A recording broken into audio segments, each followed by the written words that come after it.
आज का जी हमारा लेक्चर है जी कॉस्ट। तीन चीज़ें हमने डिस्कस करनी है। उनमें से एक चीज़ है जी क्या उसका कॉस्ट बेनिफिट रेशियो।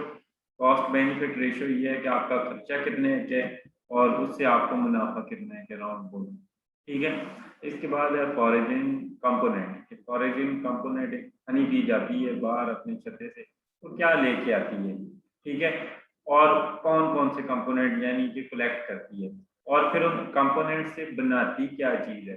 ठीक है। तीन चीज़ें, कॉस्ट बेनिफिट रेशियो, कितना खर्चा कितना बेनिफिट्स होगा, ये दूसरी फॉरेजिंग कंपोनेंट्स, और कौन कौन सी चीज़ें जो है वो बनाती है। तो ये तीन चीज़ें आज हम डिस्कस करने जा रहे हैं। उनमें से सबसे पहले है कि कंपोनेंट ऑफ फॉरेजिंग। कि फॉरेजिंग कंपोनेंट कौन कौन से हैं, उसमें से कल भी जो हमने बात की थी लास्ट लेक्चर के अंदर जो है, जिसके अंदर हमने पढ़ा था कि जी आर्टिफिशियल फीडिंग या सप्लीमेंटिंग फीडिंग ऑफ जो इंसेक्ट्स की या हनी बीज की जो फीडिंग है उसमें पढ़ा था। तो उसी से मतलब जो है कि आज जो यहाँ पे बात हो रही है कि जी सबसे पहला कंपोनेंट, ये दोबारा हम आज दोबारा डिस्कस समझ लेंगे कर रहे हैं।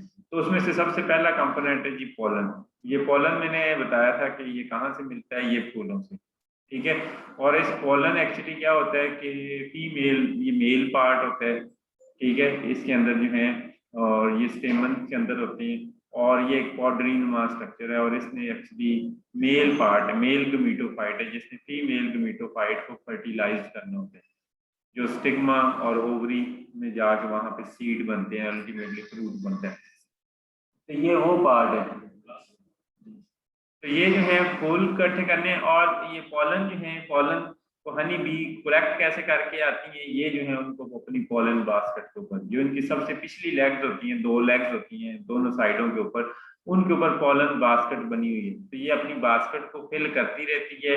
पॉलन प्लस उसके साथ नेक्टर लगा के उसकी एक बॉल नुमा स्ट्रक्चर बनता रहता है। जैसे ही वो बॉल नुमा स्ट्रक्चर बन जाता है, और तकरीबन जब उसकी बॉडी का तकरीबन 35% तक वो लोड हो जाता है, तो वो क्या करती है कि उसको उठाए फिर वापस जो है अपने जो उसमें आ जाती है, और वहां पे सेल्स बने होते हैं उसके छत्ते के अंदर, उन सेल्स के उसको अंदर अनलोड कर देती है, और उन सेल्स को भरते रहते हैं। जब सेल भर जाए तो ऊपर से कवर कर देते हैं। तो एक उस दिन भी हमने बात की थी कि एक हनी बी तकरीबन जो है एक दिन एक ट्रिप के अंदर, अपने एक ट्रिप के अंदर जो है तकरीबन 50 से 1000 ट्रिप जो फ्लावर्स को विजिट करती है।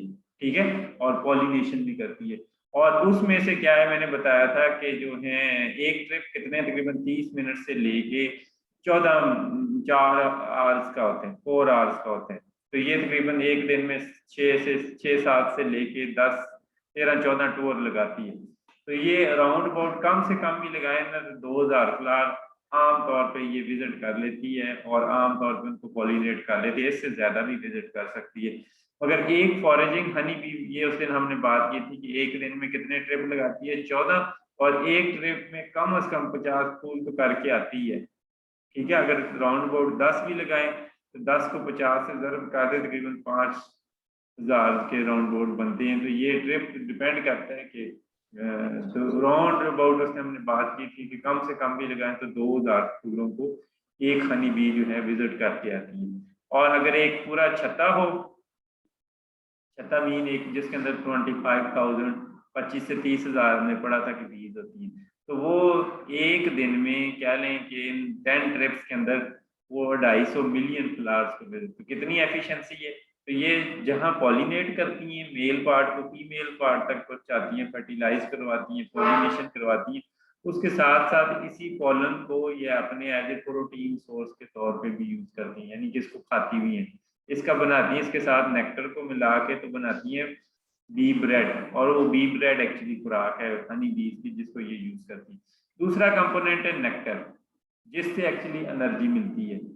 ठीक है। कार्बोहाइड्रेट सोर्स है, और ये नेक्टर को ये फूलों से इकट्ठी करती हैं। और आपको पता है कि नेक्टर हर जो भी फूल होते हैं, जो खुशबूदार फूल हैं, बड़े बड़े या छोटे फूल हैं, उनके बॉटम के ऊपर एक बारीक सा कतरा सा एक मीठे से कह लें कि लिक्विड नुमा स्ट्रक्चर होता है, उसको वो कलेक्ट करती हैं, और कलेक्ट करके इनका एक बॉडी के अंदर फोर गट का जो है, इनकी जो गट होता है, डाइजेस्टिव सिस्टम है, उसके अंदर एक स्ट्रक्चर होता है क्रॉप, जिस तरह का हमारा मैदा नहीं होता स्टोमिक, इसी तरह का इनका एक स्ट्रक्चर होता है, उसको कहते हैं क्रॉप। ठीक है, इनके डाइजेस्टिव सिस्टम के अंदर, उसके अंदर जो है इसको स्टोर करती रहती है, और उसके साथ साथ वहां पे उसका सलाइवा भी मिक्स होता रहता है। ठीक है, अब सलाइवा के अंदर क्या होता है, सलाइवा के अंदर एक एंजाइम होता है जिसको कहते हैं इनवर्टेज एंजाइम। क्या उनसा एंजाइम होता है? Invertase enzyme.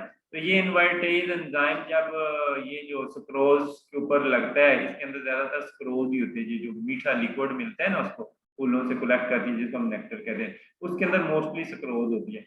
अब जब ये इनवर्टेज एंजाइम एक्ट करता है तो उस रिएक्शन के थ्रू जो है दो और तरह की शुगर कन्वर्ट होकर दो तरह की शुगर में कन्वर्ट हो जाती है, उसको हम डेक्सट्रोज एंड लेवुलोज कहते हैं। डेक्सट्रोज एंड लेवुलोज दो तरह की शुगर बनती है और ये एक्चुअली हनी बन जाता है, जिसको हम कहते हैं जी हनी बन गया। अब क्या करती है कि जब वो जब एक दफा रीगर्जिटेट कर लेती है, अब उसको क्या करती है, क्या कि अपने छत्ते के अंदर रीगर्जिटेट करती है। रीगर्जिटेट का मतलब क्या है कि अपने मैदे में से निकाल के फिर वो सेल्स के अंदर डाल देती है। और सेल्स में अभी क्या है कि उसके अंदर पानी ज्यादा होता है, क्योंकि ठीक है उस हनी के अंदर पानी ज्यादा होता है। जब ये पानी 17% तक आ जाता है, 17% तक मॉइस्चर लेवल हो जाता है, बकाया पानी इवेपोरेट हो जाता है, तो मतलब समझ लें कि हनी बन गया। जब उसको प्योर हो गया, या आप कह लें कि राइप हो गया, पक गया है, तो जब राइप हो जाता है, 17% हो जाता है, तो फिर ये ऊपर से सेल को बंद कर देती है। ठीक है, तो इस तरीके से ये जो 17% वाला शहद है ये खराब नहीं होता, चाहे साल पड़ा रहे, 2 साल पड़ा रहे, कुछ भी नहीं होता अगर तो सेल के अंदर है, छत्ते के अंदर है। ठीक है। हाँ, अगर आपने बॉटल में रखा है, उसको हाथ लगे हैं, तो हाथों के साथ कई तरह के जरासीम्स होते हैं, जर्म्स होते हैं, जिसके थ्रू जो है ये किल जो है वो खतरा हो सकता है कि वो खराब भी हो सकती है। तो ये इन्हें 1 पाउंड हनी जो है, 1 पाउंड कितना होता है? 454 ग्राम का। ठीक है, तो 454 ग्राम यानी कि कलेक्ट करने के लिए आधा किलो भी नहीं है, तो इन्हें कितने ट्रिप लगाने पड़ते हैं? 22,700 ट्रिप लगाने पड़ते हैं, और उसमें सैकड़ों फूल इनको विजिट करने, हजारों फूल जो है विजिट करने पड़ते हैं, तो तब जाके हनी कलेक्ट होता है। इतना इजीली हनी नहीं बन जाता कि जस्ट वो लाती हैं, क्योंकि बहुत छोटी मखलूक है, फिर उसका आगे माउथ पार्ट कितने हैं, फिर आगे वो जो खुराक कलेक्ट करेगा, और प्लस वो इतने लश्कर के खुद होते हैं, बहुत ज्यादा नंबर पे हैं, तो उन्होंने खुद भी तो कंज्यूम करना है। और ये जो हनी बनाते हैं ये एक्चुअली ऐसी फूड होती है जिन्होंने रेनी डेज के लिए, बुरे दिनों के लिए, सख्त दिनों के लिए, खराब मौसम के लिए जोड़ा होता है, हमारे लिए नहीं जोड़ा होता। तीसरा कंपोनेंट होता है प्रोपोलस। प्रोपोलस जो है, प्रोपोलस जो है ये मैंने कहा कि लीव से, बर्ड से, मुख्तलिफ दरख्तों की झाड़ियों के पार्ट से ये कलेक्ट करते हैं, ये एक्चुअली गमी मटेरियल होता है। ठीक है, तो ये जो है एक्चुअली इसको भी अपनी पॉलन बास्केट के अंदर कलेक्ट करते हैं, और इसको जो है अपने छत्तों में, मैंने कहा कि वैक्स के साथ इसको मिक्स करके, तो ये सेल्स को बिल्डअप करने में, फॉर्म को रिपेयर करने में ये हेल्प आउट होता है। पानी, पानी मैंने कहा था ये खालों से, नहरों से, जहाँ से भी इन्हें करीब से पानी मिले ये कलेक्ट करती हैं, और उसको एक्चुअली टेम्परेचर मेंटेनेंस के लिए और कई ह्यूमिडिटी को मेंटेन करने के लिए, ठीक है, तो ये सारे कामों के लिए ये इसको यूज करते हैं। तो ये 4 मेन कंपोनेंट। अब बीज का एग्रीकल्चर के अंदर रोल क्या है, यानी कि एग्रीकल्चर के अंदर क्या इनका किरदार है? तो जो हमारी एग्रीकल्चर प्रोडक्टिविटी को 30% तक बढ़ाने में किसका रोल है? हनी बीज का। अगर हनी बीज ना हो तो हमारे ना फ्रूट मिले, ना हमें सब्जियां मिले। क्यों? तो जब फ्रूट की जो फलों, जो फूल हैं, उनकी पॉलिनेशन ही नहीं होगी, ठीक है, तो क्या उनसे फ्रूट बनेगा, क्या उनसे सब्जियां बनेगी? और सब्जियों के बाद फिर, या फ्रूट के बाद उसके बाद सीड बनते हैं, ना वो सीड बनेगा, ना दालें बनेगी। तो ये हमें बड़ा प्रॉब्लम फेस करना पड़ सकता है अगर हनी बीज ना हो तो। दूसरा ये है कि ये सिर्फ एक अकेली काटन के अंदर ले लेना, तो काटन के अंदर 23% से लेके 53% तक ये उसकी पैदावार को बढ़ाती है। 53 का मतलब ये है कि अच्छी खासी पैदावार बढ़ जाती है। और इसकी जो है कह लें कि इसकी जो प्रोडक्शन है, हनी बीज की वैल्यू जो है हम पॉलिनेशन के हिसाब से लगाते हैं कि जी हमें इतना नफा जो है शहद बेच के या वैक्स बेच के नफा नहीं होता जितना पॉलिनेशन से होता है। पॉलिनेशन से हमें लाखों अरबों डॉलर का हर साल पूरी दुनिया को फायदा होता है, सिर्फ एक मुल्क पाकिस्तान को नहीं, हर मुल्क को, क्योंकि हर मुल्क के अंदर मुख्तलिफ तरह के बीज हैं और वो करती है पॉलिनेशन, जिससे पैदावार होनी होती है 50 मन, वहाँ पे 70 मन होती है। ठीक है, तो वो आप हिसाब लगाएं, पूरी दुनिया के हमें अरबों डॉलर का हर साल फायदा होता है सिर्फ इसकी वजह से। ठीक है, इसके अलावा जो है ये मैंने कहा कि एक दिन में, यानी कितनी एफिशिएंट है कि एक दिन में एक छत्ता जो है वो 250 मिलियन तक कर सकता है फ्लावर्स को विजिट, यानी कि पॉलिनेट कर सकता है, इतनी इसकी कैपेबिलिटी है। ठीक है, और ये जो है हनी बी जो है, जितने भी इंसेक्ट्स की वजह से पॉलिनेशन होती है, उसे मैंने पहले बताया था कि जो मोर 90% पॉलिनेशन किसकी वजह से होती है, इंसेक्ट की वजह से या लिविंग ऑर्गेनिज्म की वजह से। अब उनमें से बकाया 10% होती है हवा से, विंड से या पानी से। ठीक है, बकाया 90 में से 10% ऐसी है कि जो कि मुख्तलिफ एनिमल्स करते हैं, जैसे बर्ड्स वगैरह, हमिंग बर्ड्स या बैट्स वगैरह। मगर बकाया 80% जितनी पॉलिनेशन है वो सारी की सारी जो है, मैंने कहा कि बकाया अगर इंसेक्ट जो पॉलिनेशन करते हैं उनमें से 10 से 15% जो है ये दूसरे इंसेक्ट पॉलिनेशन करते हैं, जिसमें वेस्प हैं, एंट हैं, हनी बीज हैं, वेस्प हैं, तो ये करते हैं। इसके अलावा जो है बकाया 80% पॉलिनेशन जो है वो हनी बी करती है। हनी बी इस लिहाज से बहुत ज़्यादा इंपॉर्टेंट है एग्रीकल्चर के पॉइंट ऑफ व्यू से। Cost benefit ratio, cost benefit ratio ये है कि आपका अंदाजा खर्चा कितना है और उसका आपको फायदा कितना हो सकता है, ये थोड़ा सा हमने निकाला हुआ है रफ सा। ठीक है, अब इसमें से फॉर एग्जांपल आप एक बिजनेस शुरू करने जा रहे हैं एग्रीकल्चर का, और एग्रीकल्चर आप 10 डब्बों से शुरू करने जा रहे हैं, और उनका नाम क्या है, लैंड स्टोर बॉक्स, या हम जो डब्बे नहीं पड़े नजर आते चकोर कलर के जो हैं स्क्वायर शेप के, तो इनको हम लैंड स्टोर बॉक्स कहते हैं। तो ये बॉक्स अगर आपको सर्दियों में लें तो उन सीजन में ये 3-4 हज़ार का बॉक्स आपको दे देते हैं। ठीक है, और अगर आप स्प्रिंग में लें तो यही बॉक्स जो है इसकी कीमत 6-7 हज़ार तक भी ले जाते हैं, यानी कि उन दिनों फिर उनकी मक्खियाँ ज़्यादा ग्रो कर रही होती हैं, इसलिए वो जो है वो छत्ती की कीमत महंगी कर देते हैं। मगर यही छत्ता अगर आप सर्दियों में लें तो ये आमतौर पे ये छतों वाले आपको 3-4 हज़ार में एक बॉक्स जो है वो दे देते हैं। ठीक है, विद मक्खियाँ। ठीक है, इसी तरीके से अगर आप 100 फ्रेम लेते हैं तो एक फ्रेम तकरीबन 20 रुपए का होगा, तो हमारी कीमत कितने लग जाएंगे, खर्चा कितना हो जाएगा, 2000। टपर चाहिए, डब्बों के ऊपर मजीद वो जो डब्बे रखे जाते हैं उनको हम सुपर कहते हैं। अगर आप 20 सुपर लेते हैं तो उनकी कीमत तकरीबन 10,000 बनती है, और वो तकरीबन एक की कीमत जो है वो कह लें कि 500 के राउंड अबाउट जो है वो कीमत है। इसी तरीके से वैक्स है, आपको 20 किलो वैक्स चाहिए, वैक्स मिलती है जो मुख्तलिफ छतों से उतारी होती है, वो वैक्स जो है तकरीबन 200 रुपए के किलो के हिसाब से 4,000 की आपको वैक्स मिल जाएगी। बल्कि ठीक है, चीनी, चीनी चाहिए 100 किलो, और 100 किलो मीन 2.5 मन आपको चीनी चाहिए, 2 से 2.5 बोरे चाहिए। तो इस वक्त चीनी का रेट कितना है, 100 रुपए, ये 70 लिखा है, ये पिछले साल कीमत इसकी इतनी थी, तो ये 100 रुपए है, तो 100 का हिसाब लगा लें तो मीन 10,000 की आपकी चीनी है। ठीक है,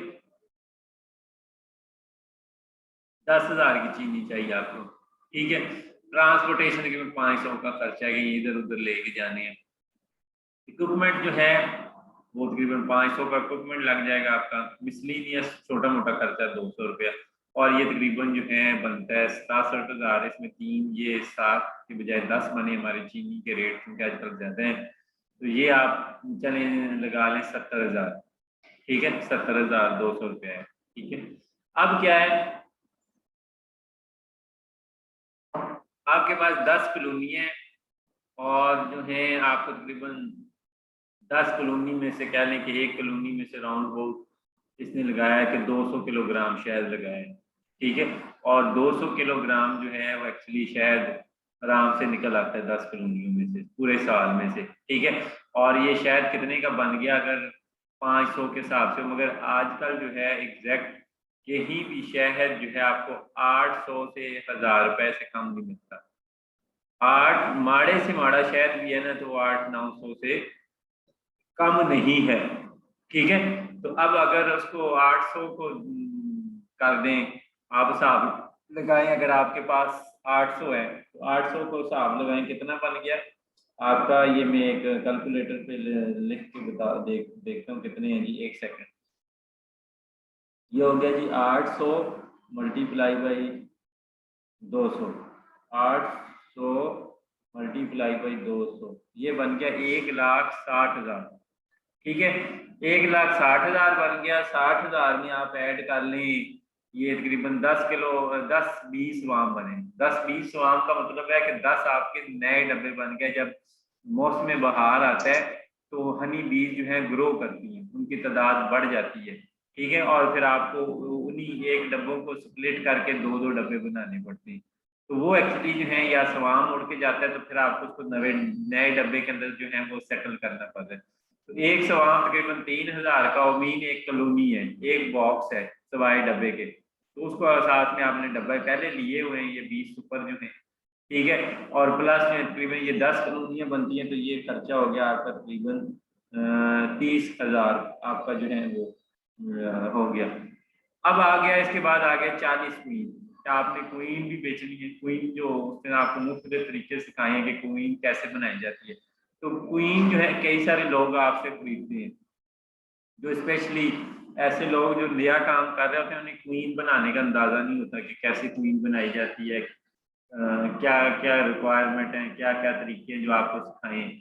तो वो जो है क्वीन तकरीबन हमारी बिकती है। तो अगर हमने पूरे साल में 40 क्वीन भी बेची हैं तो हमारी एक क्वीन की कीमत 200 होती है। ये तकरीबन जो है 8,000 हमें बनते हैं, 8,000 फायदा होता है, 8,000। ठीक है, अब क्या हो गया, और जो वैक्स आपने तकरीबन 15 किलोग्राम वैक्स बेची, तो वो तकरीबन जो है वो 3,000 खर्चा है, तकरीबन 200 रुपए किलो है हिसाब से लगाएं। तो ये तकरीबन बनती है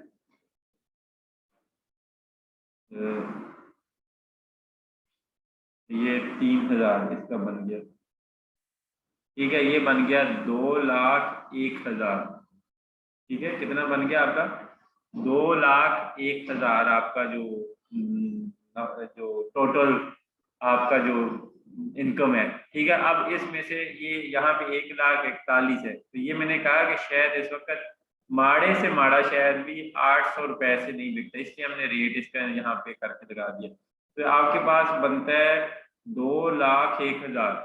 अब 2,01,000 में से हमने कहा था कि खर्चा निकालें कितना, 70,000 जो है वो 200, 70,000, एक सेकंड, 2,01,000 में से निकालें 70,200। ठीक है, तो ये आपको 1,30,000 रुपया बचता है, और ये आपको नेट इनकम होती है। ठीक है, अब अगर 2 लाख में से अगर 1,30,000 आपको बचता है तो ये बहुत अच्छा बिजनेस है। और ये कोई ऐसा बिजनेस नहीं है जिसको कोई 5-5 घंटे रोजाना चाहिए। ये कहीं हफ्ते 2 हफ्ते बाद जब आप फारिग हों या छुट्टी वाला दिन हो तो एक दफा बॉक्स को चेक कर लें, उसकी थोड़ी बहुत मैनेजमेंट की अगर जरूरत है वो कर लें। अदरवाइज इसको और सिर्फ है, या सिर्फ जो सख्त दिन होते हैं, जो जिन दिनों मौसम ज्यादा सख्त हो, उन दिनों थोड़ा सा ख्याल करना पड़ता है इसकी खुराक का कि जी अगर सर्दी है तो इसको हमने ऐसी जगह पे रखें जो ठंडी जगह हो ताकि ये मरे ना। ठीक है, या जब आपको पता है कि आपके सराउंडिंग में आपके फील्ड के साथ या आपने खुद जो है वो स्प्रे करनी है, तो स्प्रे वाले दिन इनको बाहर ना निकलने दिया जाए कि अगर ये बाहर निकलेंगी तो खेतों में स्प्रे हुई है तो ये मरेंगी, तो उससे ये है इनको नुकसान होगा। इसलिए ये हमने कुछ काम जो है वो करने हैं। तो बाकी जो है ये तकरीबन मैंने कहा 1,30,000 रुपया आपको नेट इनकम होती है। तो ये एक बड़ी अच्छी इनकम है। ठीक है, इसके अलावा जो है आपके इसके प्रोडक्ट क्या हैं। उसका सबसे पहला प्रोडक्ट है हनी। हनी मैंने बताया था कि ये सुक्रोज शुगर जो होती है ना नेक्टर के अंदर, उसके ऊपर लेवुलोज जो एंजाइम है वो एक्ट करता है, जिससे ये दो शुगर में लैक्टो और दूसरा जो है लेवुलोज और डेक्सट्रोज दो शुगर में कन्वर्ट हो जाती है। ठीक है, और ये हनी कई सारे जगह से ये फ्रूट का जूस भी इकट्ठा करती है, या आपने फ्रूट वाली रेडी के ऊपर भी देखा होगा, गन्ने वाली रेडी के ऊपर भी देखा होगा। इंसेक्ट का हनी ड्यू भी इकट्ठा करती है, नेक्टर भी इकट्ठा कर लिया, तो ये सारी चीजों को कन्वर्ट करके उससे क्या बनाती है, हनी। अब हनी की यहाँ पे थोड़ी सी प्रॉपर्टी बताई गई है। तो इसके अंदर 41% लेवुलोज शुगर होती है, 35% डेक्सट्रोज शुगर होती है, 1.9% सुक्रोज होती है, और बाकी ये छोटे छोटे जो है 1.5% डेक्सट्रिन है, 2% मिनरल है, 17% पानी। अगर पानी ज्यादा है तो वो फिर राइप हनी नहीं है। तो उसकी निशानी ये होती है कि हमेशा आप ऐसे फ्रेम की में से निकालें जिसके ऊपर कैप हुए हुए हों। तो कैप हनी भी उस सेल को उसी वक्त कैप करती है जब हनी राइप हो जाते हैं। जब तक राइप नहीं है ना, तो वो उसको कैप नहीं करती, ताकि उसमें से मॉइस्चर जो है वो वेपोरेट होता रहे और पानी कम होता रहे। इसी तरीके से हमें एंजाइम होते हैं, विटामिन ए बी सी, बाकी इसकी जो प्रॉपर्टीज में ये हाइग्रोस्कोपिक प्रॉपर्टीज में से इसकी जो ग्रेविटी होती है 1.35 से लेके 1.4 ग्राम पर सीसी पर थर्मल जो है होती है। दूसरा ये है कि अगर तो इसको आप एज इट स्टोर कर दें, ठीक है, और ऐसा शहद है जो फूलों से, प्योर फूलों से नहीं बना, बल्कि आपने उसको शुगर सोल्यूशन फीड कराया था उससे बना है।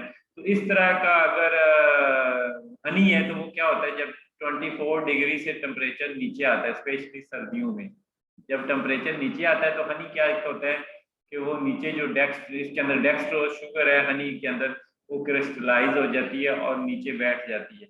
और आप कहते हैं जी ये 2 नंबर शहद है जी, ये चला ही नहीं, ये जम गया, फलाना फलाना समथिंग।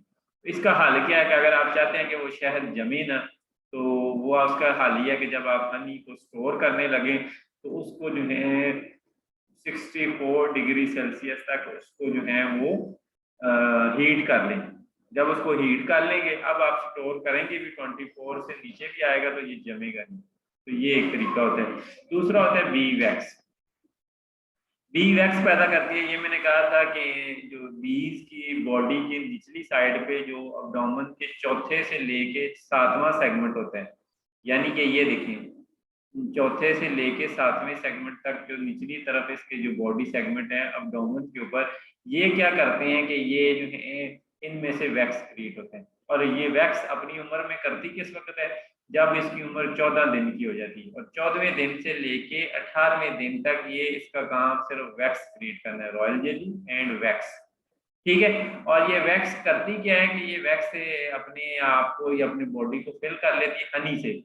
ठीक है, हनी को जो है अपने आप को, अपना पेट जो है वो हनी से भर लेती है, और क्वाइटली जो है वहां पे हैंग हो जाती है। हैंग होने के बाद 24 आवर्स के बाद इन ग्लैंड में से क्या होता है, वैक्स निकलना शुरू हो जाती है। ठीक है, और वो ये वैक्स प्लेट के ऊपर ये जिसके जो मिरर हैं, ये निचली साइड के ऊपर जहाँ से ये निकलती है वैक्स, यहाँ पे ये जमना शुरू हो जाती है।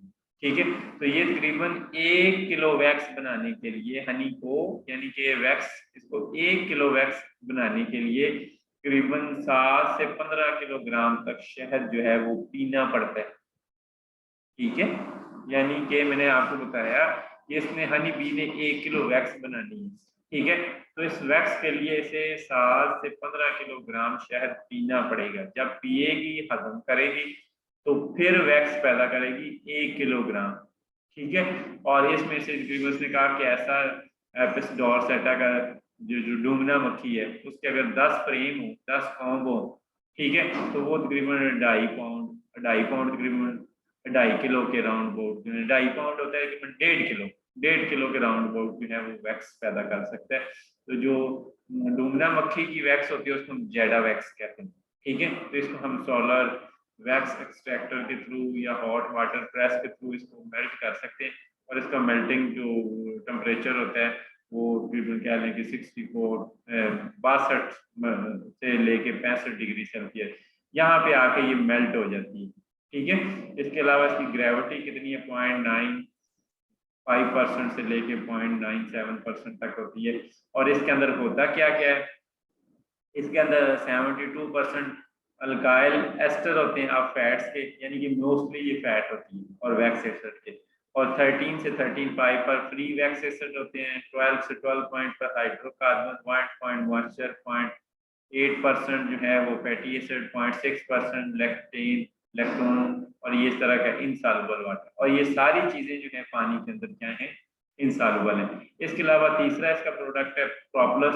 प्रोपोलिस को मैंने कहा कि ये फूलों से या कई जगह से पौधों से इकट्ठा करती है, ये गमी मटेरियल है, रीजनस मटेरियल है, ठीक है। और इसको अपने क्रैक्स को, क्रेविसेस को सील करने के लिए, और इसको अक्सर ये मैंने कहा कि ये वैक्स के साथ मिक्स कर लेती है, और इसलिए आप इसको जो है अलग से रिकॉग्नाइज करना बड़ा मुश्किल होता है कि ये इसके अंदर छत्ते के अंदर वैक्स है या ये प्रोपोलिस है, क्योंकि उसके साथ ये अक्सर मिक्स होती है। तो इसके अंदर प्रोपोलिस के अंदर क्या होता है कि ये आगे लिखा भी हुआ है, प्लांट रीजन्स जो गम होती है वो 55% होती है, essential oil 10%, pollen 5%, balm, enzymes, wax ये 5%, मिनरल 5%, ये इसकी कंपोजिशन है। रॉयल जेली, रॉयल जेली ये भी मैंने कहा कि ये जो हनी बीज है ये पैदा करती हैं, तो ये भी इसके लिए हनी खाना पड़ता है, ठीक है, पॉलन खाने पड़ते हैं, तब जाके ये रॉयल जेली पैदा करते हैं। और रॉयल जेली क्या है कि ये मैंने कहा कि एक ग्लैंडुलर सिक्रीशन है वर्कर की, जो वर्कर जो है वो स्क्रीट करते हैं। तो जितनी भी कास्ट है, चाहे वो क्वीन है, रॉयल जेली है, जो है दूसरा है ड्रोन है, ये तीनों जो है पहले 2-3 दिन, ड्रोन को पहले 3 दिन, वर्कर को पहले 2 दिन खिलाई जाती है रॉयल जेली, जबकि क्वीन जो है पूरी उम्र रॉयल जेली खाती है, ठीक है। तो रॉयल जेली खाती रहेगी तो फिर ये अंडे बच्चे भी दे सकेगी, क्योंकि ये मैंने कहा था हाईली न्यूट्रिशियस फूड है, जब ये खाएगी तो ये बच्चे भी पैदा करेगी, ठीक है।